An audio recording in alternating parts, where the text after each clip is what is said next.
of money.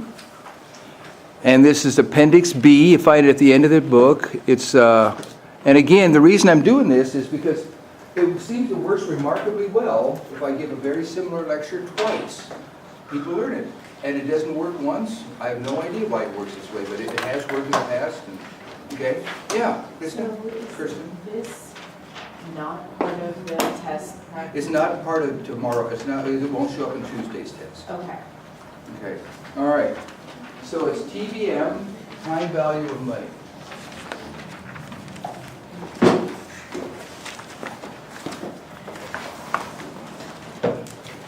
Okay. All right.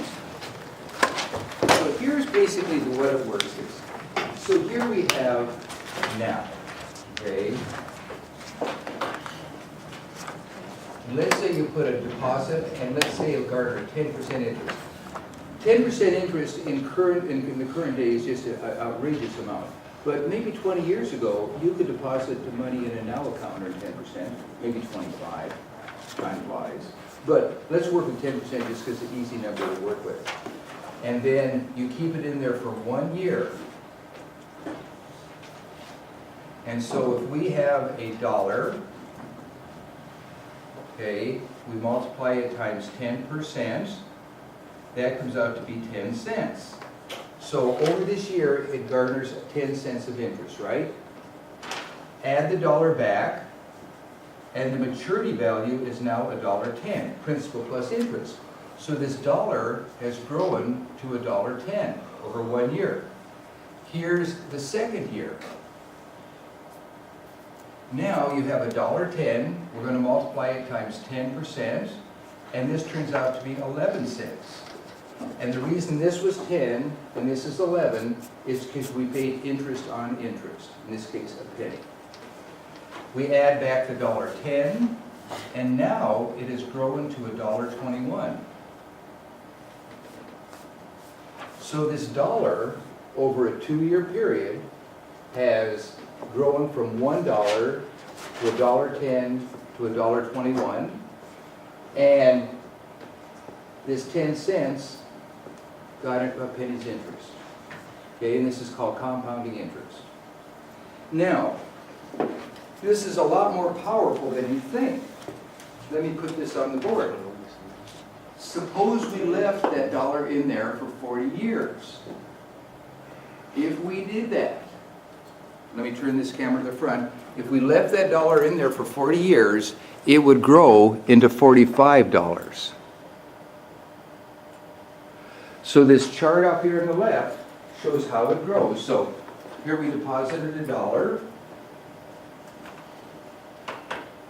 Okay, here we deposited the $1, and it just kept growing. And as unbelievable as it sounds, it increases to $45 in 40 years. And it just pays interest on interest. It's $1 was the principal, and all the rest of this, the next 44 is interest. Okay, and interest on interest. Okay? All right. So, let me show you. So what we're going to do now is we're going to work with the time value of money in this class. It's Appendix B. It's found at the end of your textbook. It'll be the last thing we cover in the course. And the reason I'm doing it now is because we've pretty much covered chapter 4. There really isn't much. There's just not really isn't much else to say about it. We've done it. We've practiced it. It's over, right? So since we have a minute, let's do the first lecture now. And then when I do the second one at TVM, it always clicks. Now don't be the exception. Okay. All right. So here's what we're going to do. In this case, and you may want to write this down because it's not in the textbook. Here we have, sometimes it will be a single sum we're dealing with. Sometimes it will be an annuity. So an annuity is the same dollar amount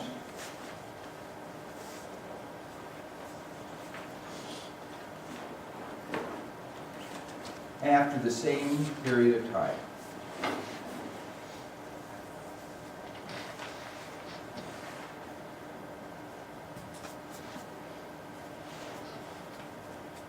So for instance, and then and I'll explain this in a minute with an example.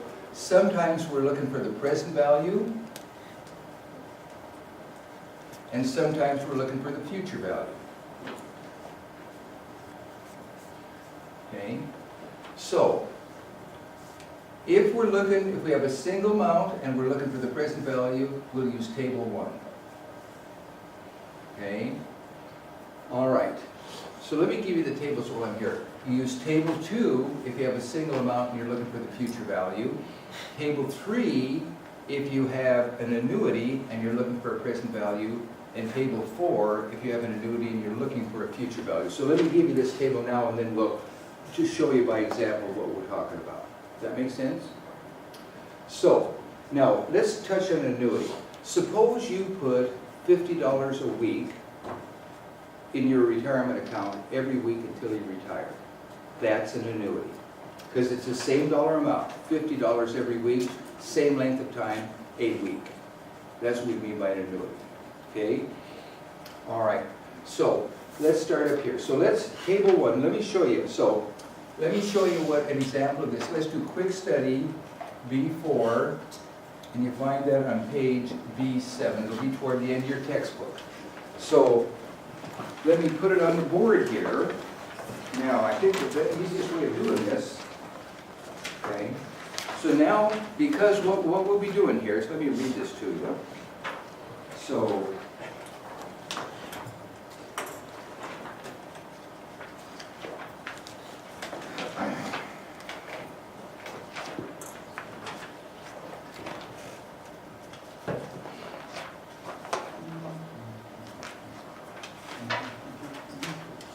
now here's how it reads. It's quick study B4, so it's right here, okay? Now, I'm going to turn this back toward the front. And I'm going to leave these on. So here's what we're going to do on this. Let me turn off the light here. And so in this case, here's B4. Let me make it as readable as possible. Make this here. Here's B4. Make it big. You do this. All right. Flattery is considering an investment. If paid immediately, expect to return $140,000 5 years from now. If Flaherty demands a 9% return, how much is she willing to pay for the interest? So what happens on this thing is, she's going to get $140,000 in 5 years. She can invest money at this period of time at 9%, right? How much should she invest now for it to grow to $140,000? So that's the question. So what we're going to do here now is, in this case, it's a single sum, right? It's not a series of payments, it's just one sum. And we're looking for the present value, right? So when we have a single sum and we're looking for a present value, we use table 1. So refer back to that grid I just gave you on that, okay? So here is table 1. And table 1, and I just Xeroxed this. The reason it's kind of messy is all I did was Xerox it from your textbook, so it would be easier to follow. And so table 1 is the present value of $1. Okay? Now, in this case, over here on the left are the periods. So it's 5 compounding periods because it's 5 years. And it's 9% interest, so that's in column 9. Does everybody see where I'm getting at? That gives me this factor of 0.6499. So you see where I'm getting the factor 6499? Now, let me do this. So is everybody okay in the 0.6499? Let me take this down, and why don't I go up to the front and work it out. Okay. So in this case, what we have here then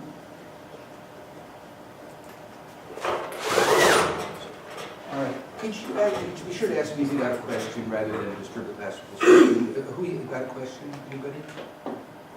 I sure would appreciate it, yeah, be sure to ask, I'll be glad to answer. Sometimes it's nice to get perspective from somewhere else too.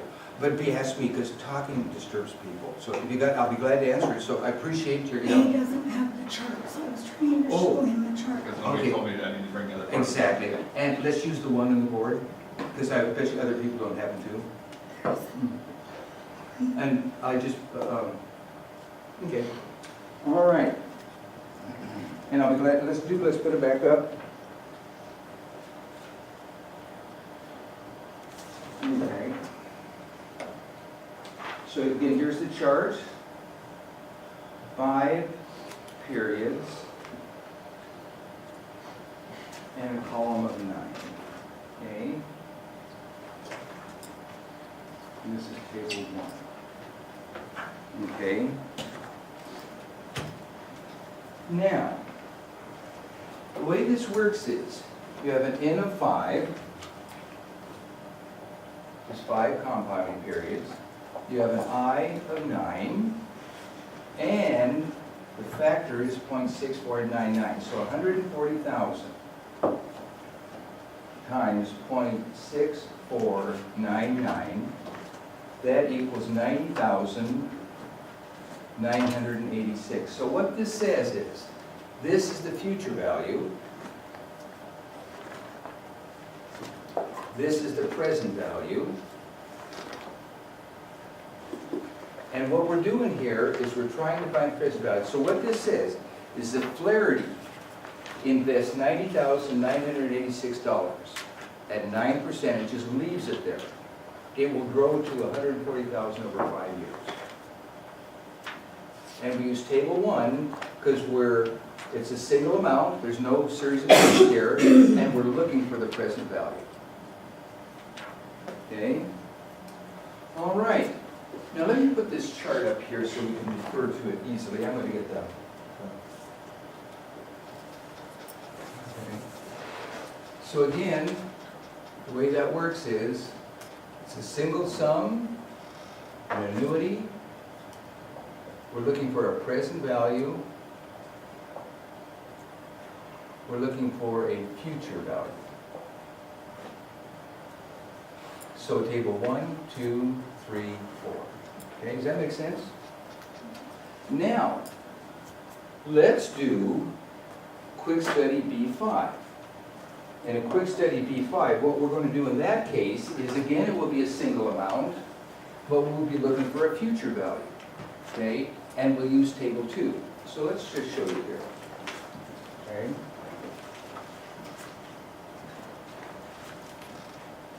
All right. So here's B5. So here's B5. And what it says now is it says C2 Incorporated invests $630,000 in a project, is expected to return a 12% annual return. The earnings will be reinvested in the project each year until investment is liquidated in 10 years. What will the cash proceeds be? So what they're going to do is they're going to put $630,000 into this project, and it's expected to have a 12%, it's 12% interest. How much will it be worth in 10 years? So the way this works is we have an N of 10 and an I of 12. So in this case, we're going to use table 2, which is right here. And the reason we're going to use table 2 is because what we're doing is we're looking for the future value of $1. So in this case, it's 10 years, so it'll be 10 compounding periods because it compounds annually, and it'll be 12%. So the factor is 3.1058. So the way that works then, and again, so what we're doing here now, in this case, she'll invest, so it's an N of 10 compounding periods, an I of 12% interest. She's going to invest $630,000. We multiply that times the factor of 3.1058. That will grow to 1,956,654. Okay, so here we have the present value. Here we have the future value. Okay. We use table 2 because it's a single amount. We're looking for a future value. That sound pretty good? Okay. Now, let's take a look at an annuity. Okay. So for an annuity, let's take a look at V6. So what happens here with V6, again, the reverse of this. So for V6, okay,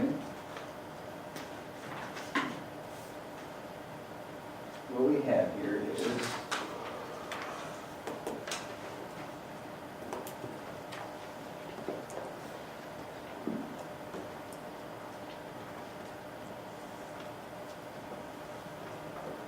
okay, so what we have here now is Bean Distributing is considering a project that will return $150,000 annually at the end of each year for 6 years.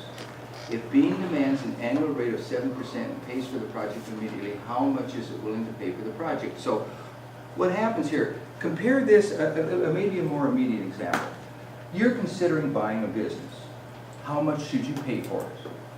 Well, what you do is you take a look at the income statement and you say, listen, I think they can sustain this business model for X number of years. Let's make it 10 years. So if you get the present value of all of that net income, that's what the business should be worth. So if you pay for that, you'll break even. Okay? It's another way of saying the same thing. So in this case, so let's put this up here. So it's table B3 is the table we'll be using. And it'll be on the reverse. Okay, so here's table B3.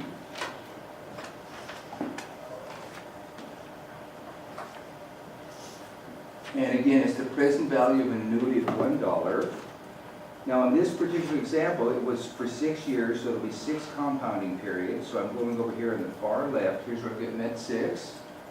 And it's an interest of 7%. So it's here. So the factor is 4.7665. So here's the way this works is, what you got here is the present value of all of those future payments is what you're looking for. So in this case, the annuity is, so in this case we have an N of 6, an I of 7%. Okay, 150,000 is the annuity. We multiply that times 4.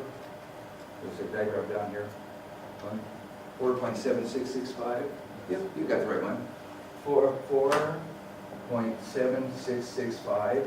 And so the present value of all those future amounts is $714 at $714,975.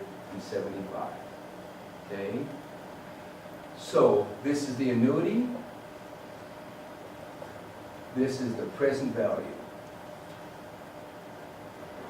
And we used table 3 because it's an annuity and we're looking for the present value. Now check this out. There were $150,000 in payments, right? We multiply that times 6 and it comes to 900,000. So, in other words, this is the actual cash that's received, but this is the present value of that cash. Does that make sense? The time value of money? Okay. Now, as you guys have probably figured out, The way to handle this, the way to succeed in this appendix is just to figure out what table to use, and after that it's plug and chug. Okay? Now in here, we elected to use the tables, and the reason we're going to use the tables is because it would be, it would be unfair to ask everybody to buy the same calculator, for instance. So let's just use tables because they come, you know, they're free. On the job, you'll use a calculator, but the process will be essentially the same. The question is, what are you looking for? And then choose whatever it is. Are you looking for, is it a single sum and a present value, a single sum and a future value, an annuity and a present value, or an annuity and a future value? And we're going to use tables in here, but the process will be essentially the same. Now, any questions? All right. Now, let's take a look at the last one. It's an annuity, and we're looking for the future value. So what it says is, how much will this annuity accumulate to? Okay? So, let's take a look at that. Let's do B7.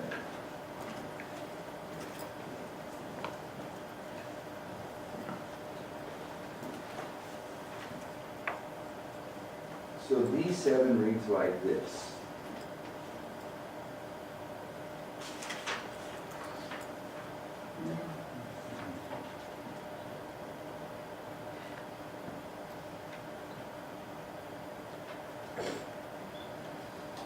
Claire Fitch is planning to begin an individual retirement program in which she'll invest $1,500 at the end of each year. Fitch plans to retire after making 30 annual payments in the program, earning a rate of 10%. What is the value of the program on the date of the last payment? Now, by the way, this 10% isn't exactly an imaginary figure. Historically, the stock market has, over its life, has increased an average of 10% per year, right? So this 10%, if you guys put in $1,500 every month in something like a no-load mutual fund, and that's one where there's no sales charge, right? And just left it there, you could expect it to, it would be not unrealistic to expect it to compound like this, obviously. But anyway, so that's where they go up to $1,500. Now, in this case, it's an annuity because it's the same dollar amount after the same period of time, and you're asking what will it, and you're looking for a future value. So if we go to table 4, it'll be the future value of $1 of an annuity. So here's table 4, and it's the future value of $1 of an annuity of $1. I'm going to fold this in half so it lies in here a little better.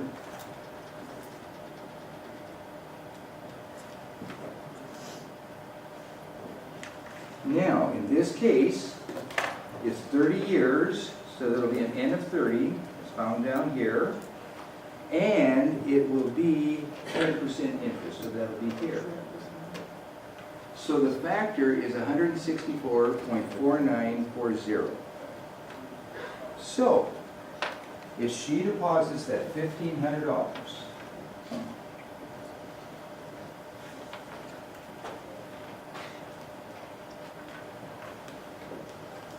every year for 30 years, it will grow to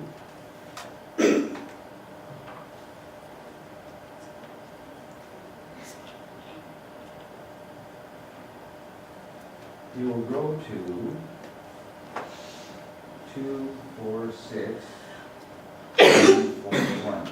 So here's what it will. Here's what you'll end up with in 30 years at 10%.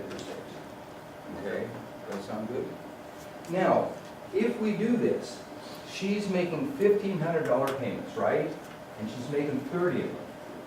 So the amount of money that she will actually invest is $45,000. But with compounding interest, it will accumulate to that. So she'll actually put in $45,000, 30 $1,500 payments. But because interest on interest makes a hell of a difference, doesn't it? Yeah. So what you guys should do is, looking for retirement, you can put in a relatively small amount if you have time on your side, and it'll grow. And sure. All right. Okay. All right. Now, is everybody doing good on that? So let's do this. Let's do a little bit of practice. And what it is now for practice, Does everybody, the deal is, the loose leaf won't have it. Does everybody have access to a hardcover book? Somebody can look, somebody's shoulder you can look on. Daniel, could you look on with, just a sec. Nikki? All right, oh, So in the loose well, leaf, never mind, we'll let him sleep through. Okay, what's that? in the loose leaf, this isn't in there at all? It will be in there, but you chance or you can, but you can No, I know, find out a yeah. chapter. It is in there. Okay. Okay? All right, so, and then if you can look over somebody's shoulder, let's go ahead and do some practice. Now, here's a, let me just give you this, this scenario, okay?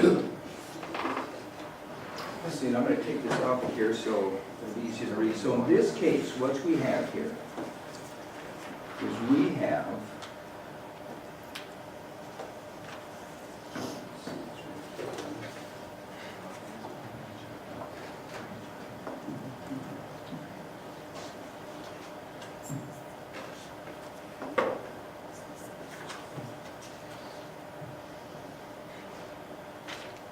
what did I do with this?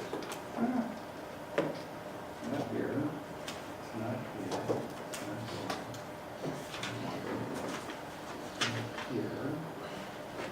not here. All right, let me jump ahead and I'll look for that one as you're working on this thing. So here's another example. Let's do this one. So in this case,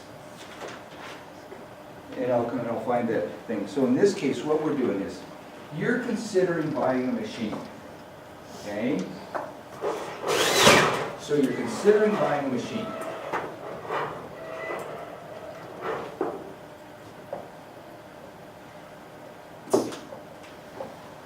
Okay? You're going to use it for 4 years. Okay? At the end, it has no salvage value. That means it's worthless, you're just going to throw it away. Okay? You could invest the money at 12% interest. Okay? And you expect it to save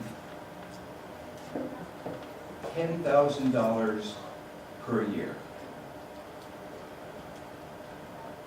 Okay? How much, and so what you want to do is you're doing your prep work here, and when the salesman shows up, you want to have an idea. So what you're saying is, how much is the machine worth? Okay, now, how are you going to go about doing this? Are you going to look for the future value or the present value? You're going to look for, no. Do you look, so what are you looking for? You're looking for the present value. So basically, let me go back here. Will you be dealing with a single amount or an annuity? It'll be an annuity, because it'll be $10,000 every year is what the machine will save, right? And you're saying, how much should I pay now for all of that future benefit? So it's an annuity, you're looking for the present value. What table will we use? 3, okay? So, now, you'll have an N of 4, that will be the number of compounding periods. You'll have an I of 12%. How much, when the salesman comes, you want to be ready, how much should this machine be worth to you? So let me turn you loose with that.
Sorry.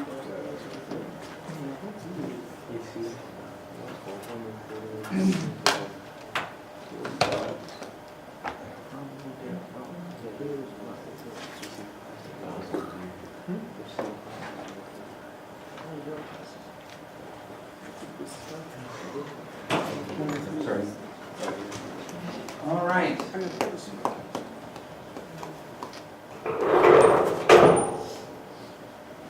We've got 30,373. All right, so put that on the board. So in this case, we're going to use table 3. Here's table 3. Put it over here. And in this case, it's table 3, right? Okay. And in this case, it has an N of 4,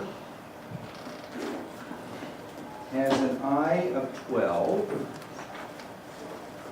So the factor you're going to use is 3.0373. Does that sound about right? Yes. Okay. So let's put it up here on the board and let's kind of talk about what it means. Okay. So here's where you get the factor. It's an N of 4 because there's 4 compounding periods. It has an interest of 12%, so it gives a factor of 3.0373. So we have $10,000. That's our future benefit. The factor is 3.3. That means that the present value of all of that future benefit is $30,373. Actually, and of course, the amount of the actual savings, $10,000 per year for 4 years, comes to $40,000. But the present value is 30. So what this means is when the salesman comes, if you can buy this machine for $30,373, you're breaking even. If you pay less than this, it'll be that much to the good, it'll be that much to the benefit. If you pay more than this, you'll be losing money. Okay, does that make sense? And it's all part of your plan. Let's do another one. Now on this one, again you're considering buying a machine.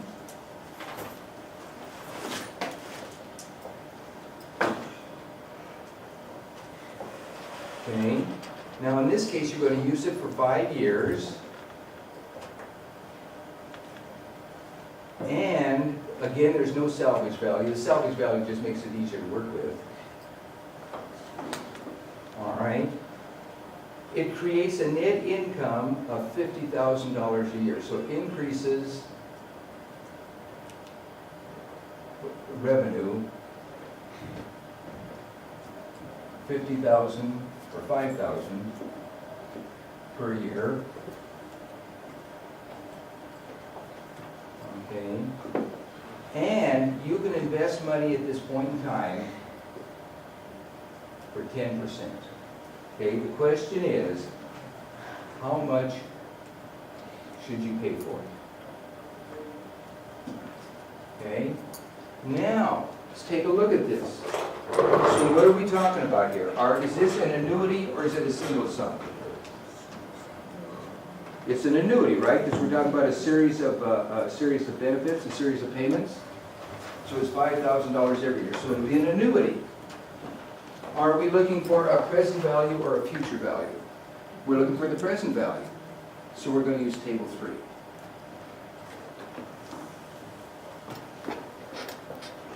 So those hands, turn you loose.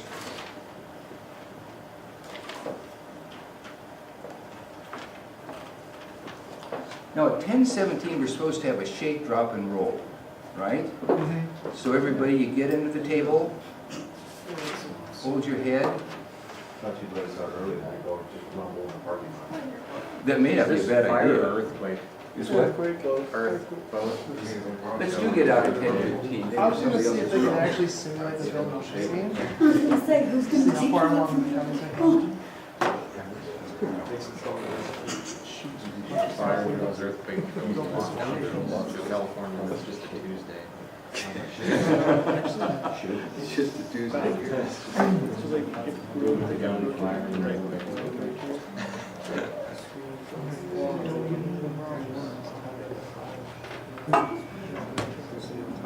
All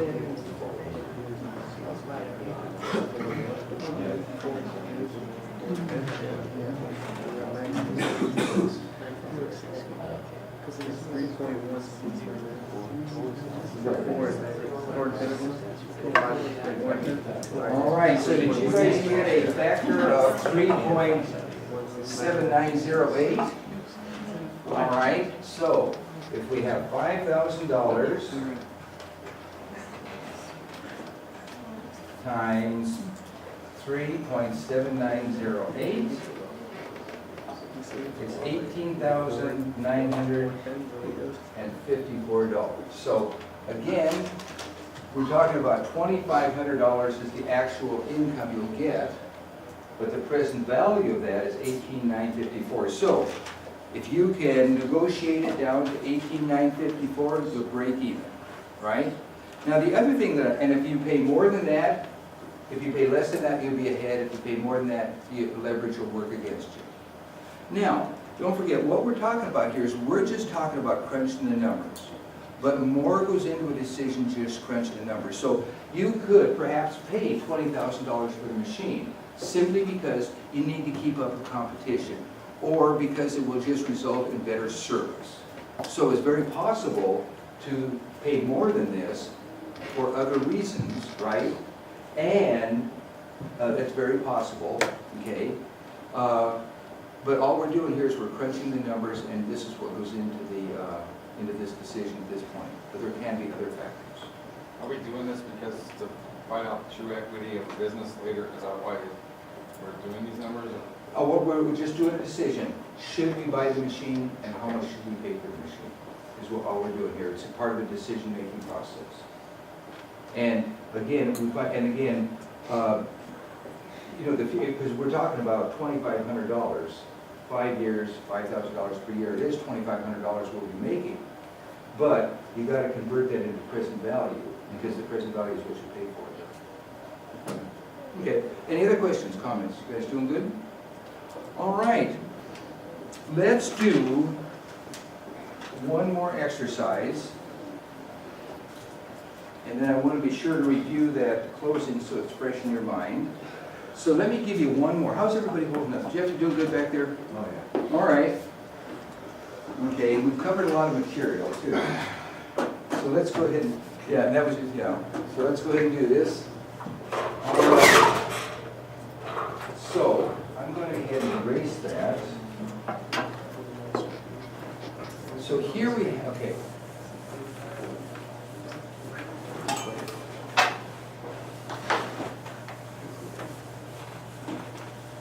Now, in this case, this Sarah won a lottery, and Sarah has 3 choices, right? So what can happen here is, so Sarah won the lottery, and you know how they give you those choices? Now this is a pretty chintzy lottery, but the principles will be the same. So what she can do is she can receive $10,000, I'm sorry, $1,000, that really is chintzy, $1,000 per year for the next 10 years.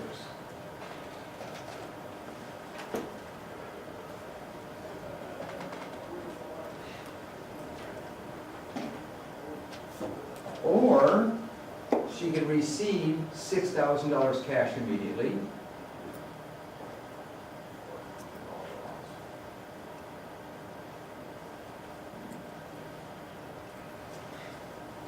Or she can receive $10,000 in cash after 5 years. Now you're advising this woman.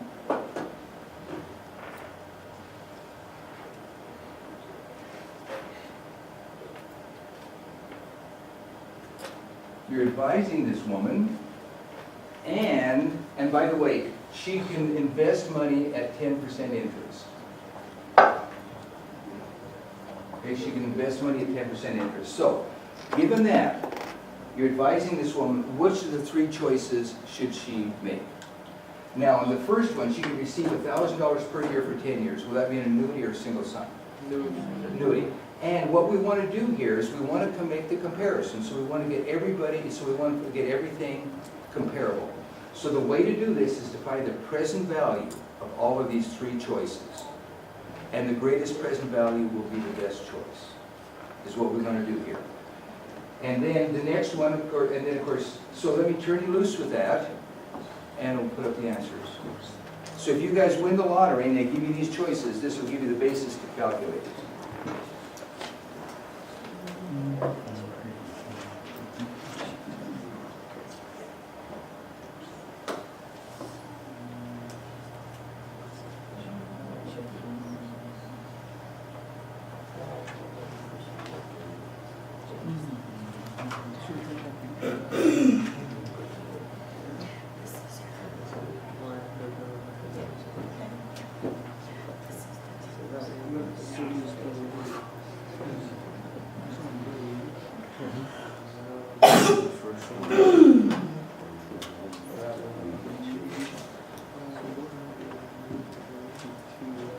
Daniel, while you're there, could you pull down that left screen? I sure would appreciate it, so it would save me $1,000 a year for 10 years.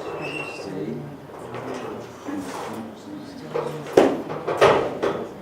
Thank you very much.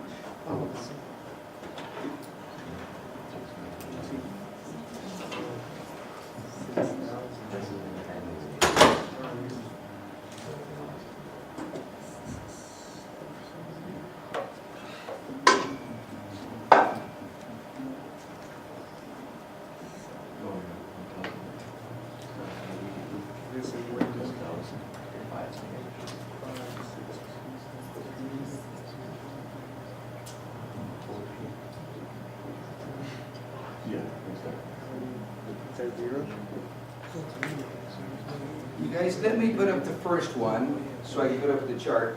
So in this case, we're going to use table B3 because we're looking at the present value of an annuity. Does that sound right? Okay. And it's 10 years, 10 compounding periods at 10%. So this will equal, so it'll be $10,000 times 6.1446. That means the present value of that is $6,145. Okay? What's the present value of receiving $6,000 right now? $6,000. Okay? And then in the next one, they'll receive $10,000 cash after 5 years. Yeah. 10,000 times 6 point. Is it 10,000 or is it just 1,000? It's 1,000. Oh, okay. Hey, thanks very much. You're absolutely right. Thank you. Yeah, thanks. I was like, what the heck? Kind of woke you up. All right. And then the last one, what you're going to do there, of course, it'll be the present value of a single amount. So use table 1.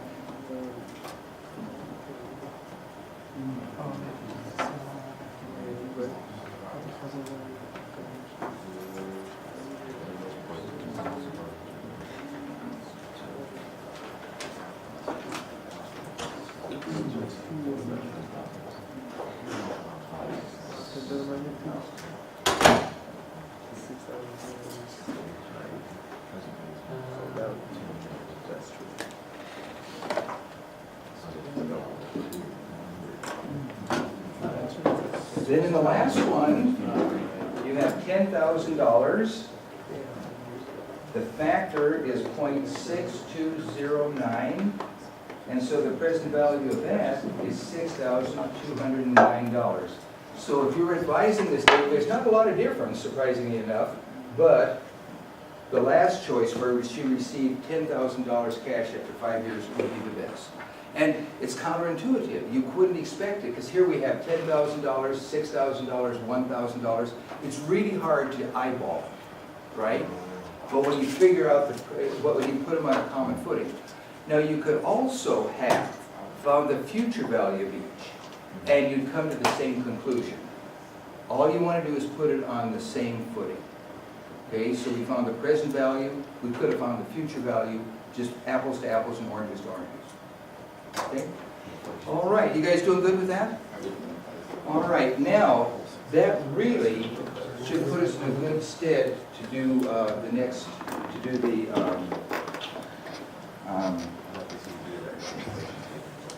well, it just complicates it. is all that it does.